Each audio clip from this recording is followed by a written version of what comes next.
اس channel کے ذریعے پیش کیے جانے والے مختلف دینی پروگراموں سے فائدہ اٹھانے کے لیے ہمارے اس چینل کو آپ خود بھی سبسکرائب کر لیں اور نئی ویڈیوز کے نوٹیفیکیشن کے لیے بیل آئیکن کو پریس کر لیں اور ساتھ ساتھ دوسروں کو شیئر کر کے ثواب جاریہ حاصل کریں۔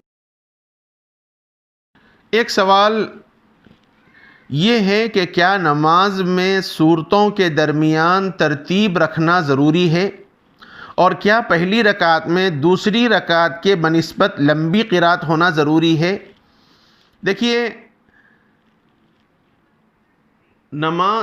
قرات کے درمیان ترتیب رکھنا مسنون ہے، بہتر ہے۔ خلاف ترتیب قرات کرنا مکروہ ہے۔ جیسے کسی آدمی نے پہلی رکعت میں اذا جاء نصر اللہ والفتح پڑھ لیا اور دوسری رکعت میں انا اعطینٰ پڑھ لیا، تو ترتیب کے اعتبار سے الٹ گیا، تو یہ ترتیب سے الٹنا مکروہ ہے۔ خلاف ترتیب قرات کرنا مکروہ ہے، اور مکروہ کا مطلب یہ ہے کہ ناپسندیدہ عمل ہے۔ نماز اس سے ہو جائے گی، ایسا نہیں کہ نماز نہیں ہوگی، نماز ہو جائے گی، البتہ اس طرح کرنا مناسب نہیں ہے، غیر مناسب عمل ہے۔ قرات ترتیب کے مطابق ہونی چاہیے، جس طرح قرآن کے اندر ہے اسی ترتیب سے قرات کا ہونا یہ زیادہ مناسب ہے، بہتر ہے۔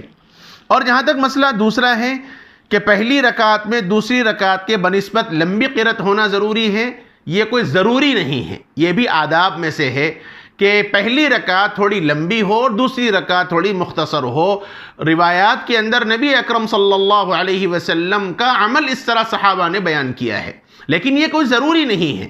اگر کسی وجہ سے قرات میں کبھی لمبا ہو جائے، پہلی رکعت مختصر ہو جائے، دوسری رکعت تھوڑی لمبی ہو جائے، تو نماز پہ کوئی اثر نہیں پڑے گا، نماز نہیں ہوگی ایسا مسئلہ نہیں ہے، بلکہ اس کی نماز ہو جائے گی۔ البتہ اس طرح کرنا یہ نماز کے آداب کے خلاف ہے، کراہت ضرور ہوگی، اس لیے اس کا خیال رکھنا چاہیے۔